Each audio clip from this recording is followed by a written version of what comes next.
están? Bienvenidas y bienvenidos a Aprende en Casa 3. El día de hoy estamos muy entusiasmadas porque vamos a comenzar con su sesión de historia para sexto grado. Y como siempre, para esto ya me acompaña la maestra Vero Hernández. Bienvenida, Vero. ¿Cómo estás, María? ¿Cómo están estudiantes en casa?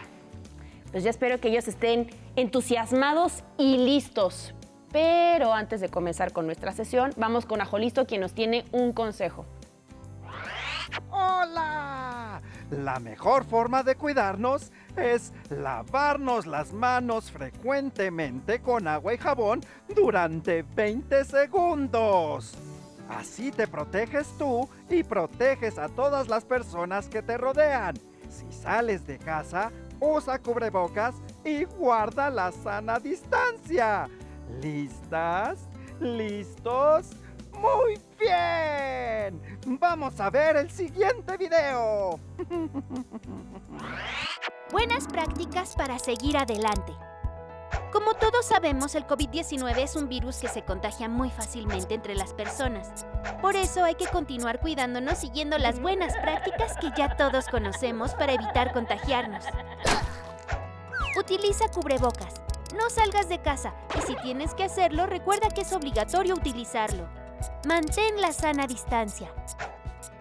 Lávate las manos muy seguido con agua y jabón por lo menos durante 20 segundos. O aplica desinfectante a base de agua y alcohol. Desinfecta las superficies y los objetos que más utilizas. También las cosas que compres en la tienda o el supermercado. Sigamos luchando juntos contra este virus, cuidándonos los unos a los otros. Y ahora sí, pero con nuestras manos limpias, ¿qué vamos a ver el día de hoy? Pues María, chicos en casa, la clase pasada estudiamos las características generales de Mesoamérica, su ubicación y división como nos muestra nuestro mapa. Así es, Vero. También aprendimos sobre cómo el espacio geográfico fue determinante para el desarrollo de las civilizaciones mesoamericanas, ya que al existir tierras fértiles y abundante agua, la agricultura fue posible y eso permitió que las poblaciones se volvieran sedentarias. Finalmente, ¿qué comentamos, Vero? Que así como se dividió para su estudio en áreas, también se hizo con el tiempo y se establecieron en 3 periodos: el preclásico, el clásico y el posclásico. Estos 3 periodos los podemos localizar en la línea del tiempo de la página 58 y 59 de su libro de texto gratuito. El día de hoy nos centraremos en estudiar las características del preclásico y la civilización más importante de este periodo, los olmecas. Muy bien, Vero. ¿Y qué vamos a necesitar para nuestra clase?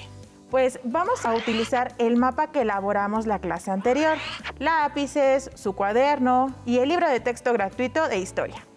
Me parece excelente, Vero. Y nosotras ya tenemos aquí atrás nuestro mapa preparado. ¿Y ustedes en casa ya están listas y listos? Pues comencemos. Como podemos revisar en la línea del tiempo, el periodo preclásico abarcó del 2500 a.C. al 200 después de Cristo. Es decir, que duró aproximadamente 2700 años. Y como lo muestran las barras, es el que tuvo mayor duración. Este periodo se caracterizó por la adopción de la agricultura como medio de subsistencia, lo que dio como resultado la generalización de vida sedentaria y el establecimiento de las primeras aldeas. Algunos de los restos más antiguos se han localizado en Tlapacoya, en el actual Estado de México. Ah, solo sabía de la existencia de los olmecas, pero entonces, ¿hubo más pueblos? Así es, María, hubo más pueblos aparte de los olmecas, pero los olmecas fueron predominantes en este periodo. Y, pues como te mencionaba, convivieron con diferentes pueblos que se establecieron en otras regiones de Mesoamérica. Pero para confirmarlo, veamos el siguiente video que habla al respecto. El preclásico. Miles de años en el pasado, el enorme continente americano fue habitado por cazadores-recolectores que aprendieron paulatinamente a crear herramientas de piedra, hueso y otros materiales. Los habitantes eran nómadas, o sea, que se mudaban continuamente en busca de alimento.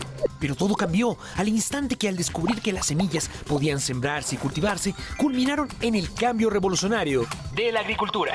Ahora, establecidos en un solo lugar, crearon aldeas, compuestas por unas 5 o 10 chozas, donde dejaron atrás el comportamiento nómada y comenzaron el sedentarismo. Los primeros aldeanos perfeccionaron las técnicas agrícolas y domesticaron el maíz.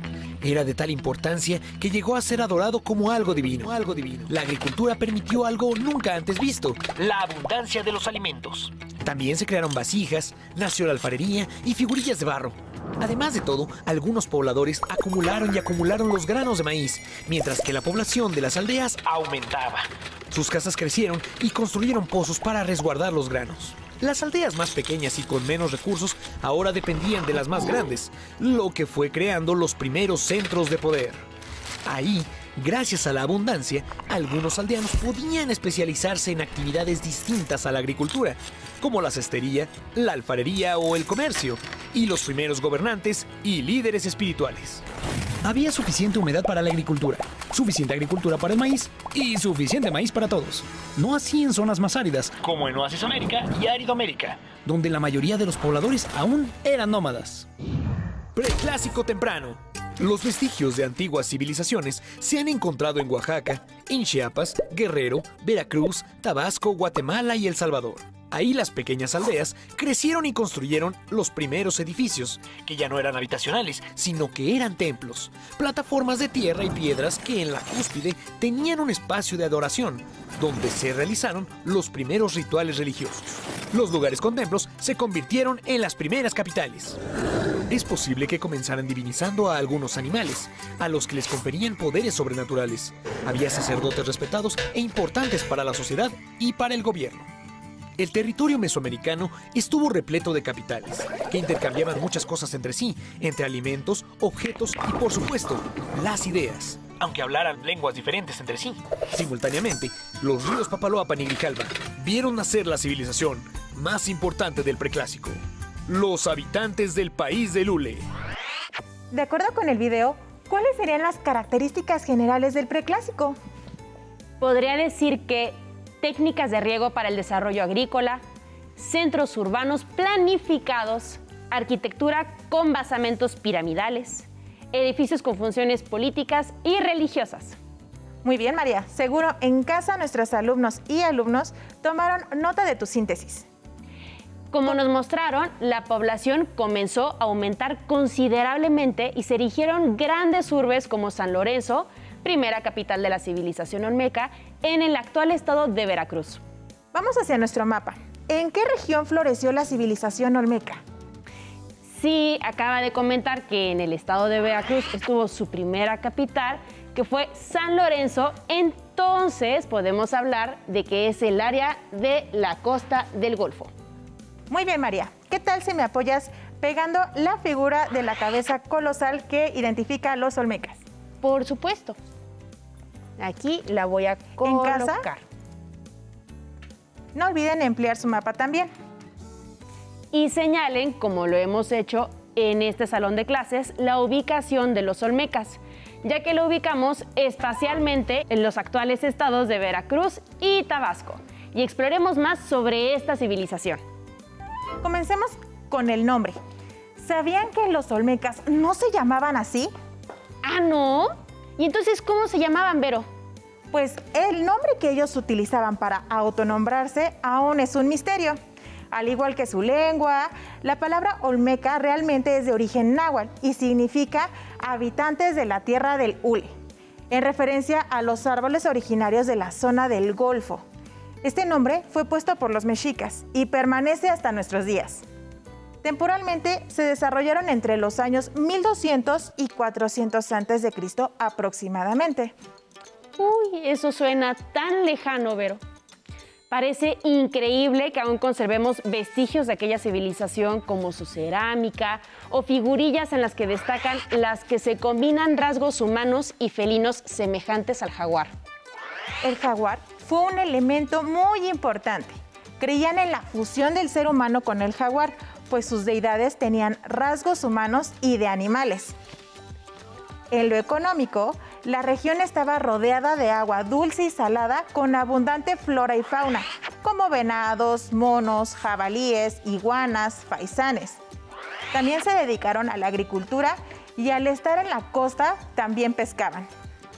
Así es como podían abastecer a su población de la cantidad de productos necesarios y además podían comerciar con ellos. Y así se dieron los intercambios entre los distintos pueblos, porque no solo intercambiaban productos, sino ideas y prácticas culturales. Tienes toda la razón. Gracias a las excavaciones arqueológicas realizadas en los 3 principales centros urbanos, San Lorenzo, Tres Zapotes y La Venta, es que podemos constatar su florecimiento desde conocer su planificación urbana y hasta la construcción de basamentos, su escultura monumental y, como bien mencionas, los utensilios de su vida cotidiana. San Lorenzo es considerado como el primer centro urbano olmeca en el periodo preclásico, por su organización social, densidad de población y la transformación del paisaje mediante el sistema de terrazas y canales. Cuando San Lorenzo decayó, La Venta se convirtió en la capital. Y recordemos que el sistema de terrazas era la modificación que se hacía en los cerros en forma escalonada para poder así aprovechar el terreno. Sin duda, algo con lo que relacionamos siempre a la civilización olmeca es con las majestuosas cabezas colosales, como esa maestra como la que pusimos como distintivo en nuestro mapa. Esto nos permite identificar muy bien de quiénes estamos hablando. Claro, pero antes de hablar de ellas, veamos y escuchemos el siguiente video, que nos brinda un panorama general de qué tan importante fue esta civilización. Los olmecas. El área, ahora ocupada por Veracruz y Tabasco, otorgaba una gran riqueza natural que propició un desarrollo acelerado. Los olmecas eran grandes comerciantes. Esto les obligaba a viajar y transmitir sus conocimientos, su lengua, su estilo artístico y algunos elementos de su religión. Por eso influyeron en todo el desarrollo cultural mesoamericano. En sus 3 ciudades más importantes, había templos ceremoniales, construcciones habitacionales, ofrendas subterráneas e incluso las primeras obras de drenaje. Pero lo más sorprendente eran las enormes cabezas colosales que retrataban a los personajes más importantes de su región, como los gobernantes, los sacerdotes o héroes mitológicos. Por si fuera poco, también desarrollaron el primer sistema de escritura de Mesoamérica, de tipo jeroglífico, poco a poco perfeccionada e inscrita en diversas piedras y esculturas. Al mismo tiempo, otras ciudades florecían en diversos lugares de Mesoamérica. Todas ellas tenían una marcada influencia de los olmecas, desde Belice y Guatemala hasta el área de Jalisco. Ahí se construyeron edificios adornados con esculturas, se comenzó a practicar el juego de pelota como un ritual religioso e incluso se desarrollaron diferentes formas de escritura jeroglífica. Como nos mostraron, las cabezas colosales son un rasgo característico de esta cultura y han sido localizadas 17. La mayoría se encontraron en San Lorenzo. Este lugar contaba con comunicación terrestre y acuática, lo que permitió el traslado de los bloques de basalto de 11, 18 y hasta 35 toneladas, con las que fueron labradas. ¿Qué? ¿35 toneladas? ¿35, Vero? Imagínate eso. Imagínate, pero hay algo más sorprendente. La distancia entre el lugar donde obtenían el basalto, que es un tipo de roca volcánica que usaban, y donde fueron localizadas, abarcaba en algunos casos aproximadamente 150 kilómetros. ¿Qué? ¿Cómo? ¿Movían todas esas toneladas durante ese trayecto? Digo, ahora con todas las máquinas que existen nos puede parecer poco el esfuerzo, pero en ese momento, niñas y niños en casa, ¿cómo creen que se trasladaba este material? Mientras echan a volar su imaginación, vamos con el siguiente video sobre estas monumentales obras. Estamos ante una de las grandes cabezas olmecas de San Lorenzo. Parece que esta tiene un peso aproximado de unas 18 o 20 toneladas, pero mi pregunta es, ¿cómo hacían para poder transportar de la cantera, del lugar de donde se cortaba estas piezas, esta materia prima, y trasladarla hasta el sitio arqueológico? Eduardo, fue un esfuerzo muy grande y muy costoso de parte del pueblo olmeca. Y hay 17 cabezas colosales, imagínate, más otros monumentos muy grandes. Ellos extraían la piedra volcánica principalmente de la Sierra de los Tuxtlas. Esa zona se encuentra a 60 kilómetros en línea recta de San Lorenzo y 100 kilómetros a la venta. Entonces, lo que hacían en el yacimiento de roca es cortar la roca, hacer un boceto de la forma que se iba a hacer y no sabemos realmente si ahí terminaban la pieza o si la terminaban en otra parte. No tenemos indicaciones de que los llevaran el bloque a los sitios y que ahí labraban la escultura. Lo que se piensa, porque tenemos evidencia de varios talleres de monumentos, es que sí, se hacía la mayor parte del trabajo en el yacimiento y luego venía el traslado de la pieza, obviamente con mucho cuidado, para llegar a su sitio de destino, ¿no? Ahora, las cabezas colosales, por lo general, no se transportaban como tales, porque la cabeza colosal no es una escultura de primera fase. Con eso me refiero a que no es su forma original. Esta pieza antes fue un trono, o sea, un bloque prismático con forma de mesa, como si fuera una mesa de piedra, que era el trono del gobernante. Y en un momento dado se tomó ese gran trono y modificaban el trono para crear el retrato del gobernante. Sí. Entonces, en esta cabeza están los vestigios que notó muy hábilmente un estudioso llamado James Porter, que él notó que había unas cabezas que en su lado había un arco muy raro. Y lo voy a señalar, es este arco hendido que está aquí, que está arriba de la oreja y de la orejera. Entonces él veía ese arco hundido y decía, pues, ¿de qué se trata? Pero viendo todo el conjunto de la pieza, viendo también que tiene una cara plana, o sea, la parte posterior es perfectamente plana, y se empezó a recordar dónde, en qué pieza de escultura olmeca había un arco. Y resulta que es en los tronos grandes, que en la porción frontal de los tronos hay una forma humana, una figura humana sedente que emerge de un nicho o cueva. Sí. O sea, es el simbolismo de la montaña sagrada otra vez, que el ancestro sagrado emerge de la cueva de Orígenes. Entonces, ese nicho donde está la figura humana, este es el remanente de ese nicho. Entonces, lo que hacían era tomar el trono, voltearlo de lado, quitar las esquinas y empezaron a labrar el retrato, la cabeza colosal, ¿no?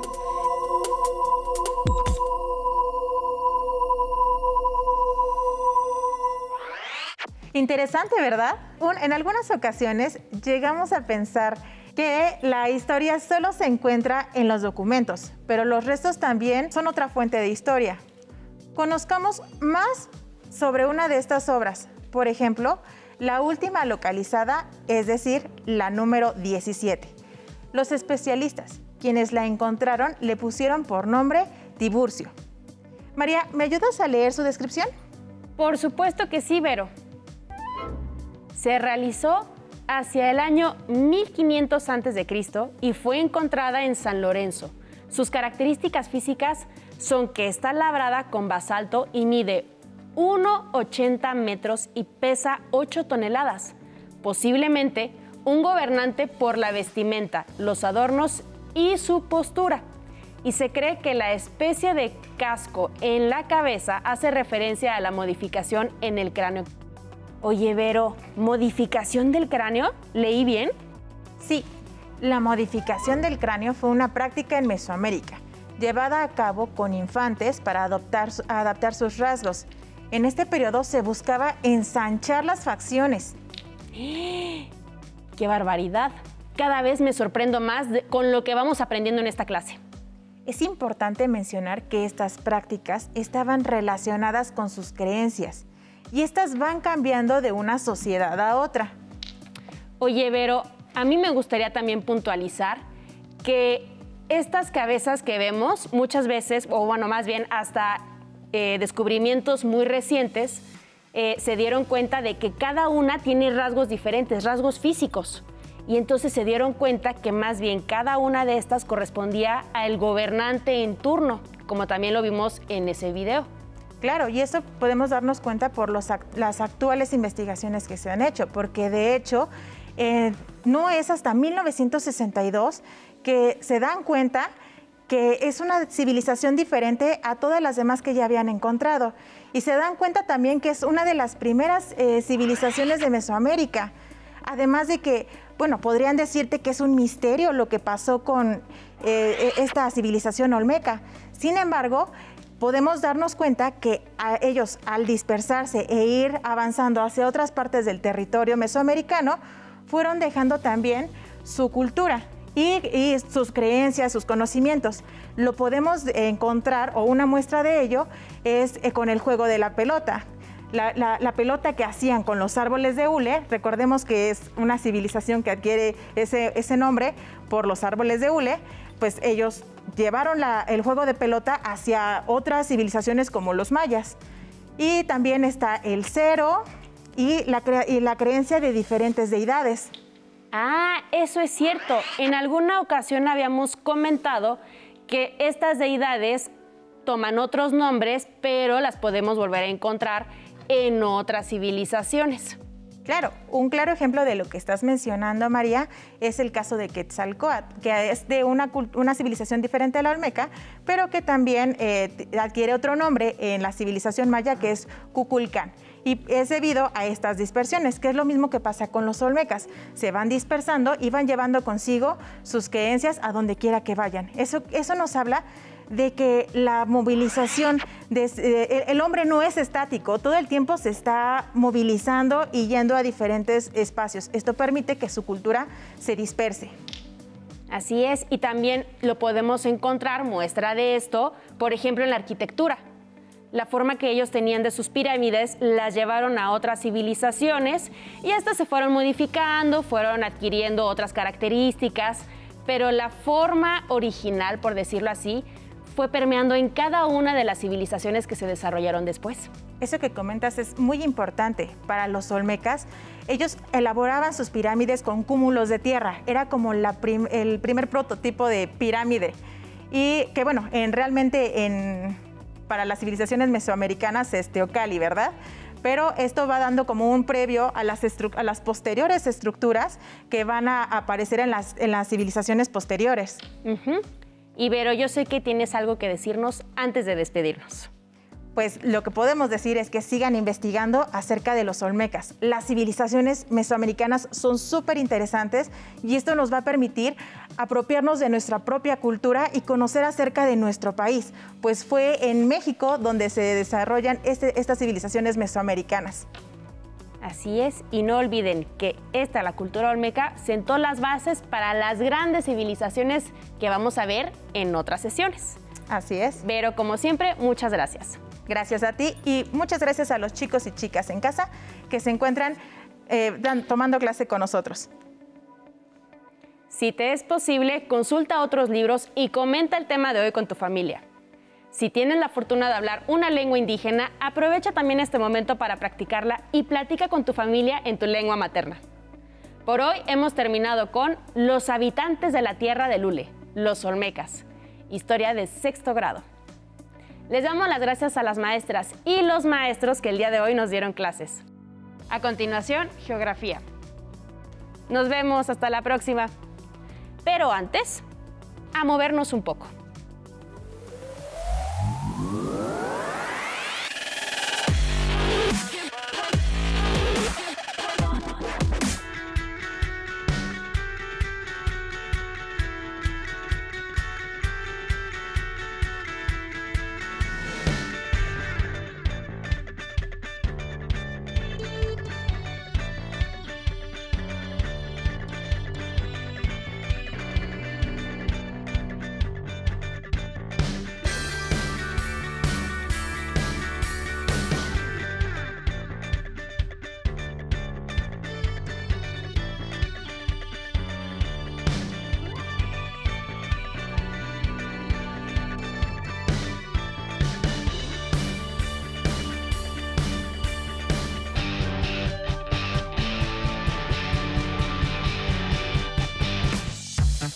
Si no tienes el libro de texto o necesitas ayuda para responder las preguntas, contáctanos.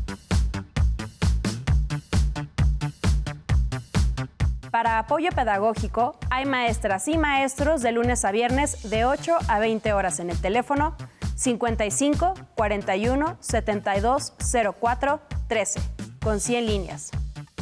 También puedes encontrar los libros de texto en la página conalitec.cep.gov.mx. Si quieres volver a ver los programas de Aprende en Casa, los puedes encontrar en la siguiente liga: aprendeencasa.cep.gov.mx.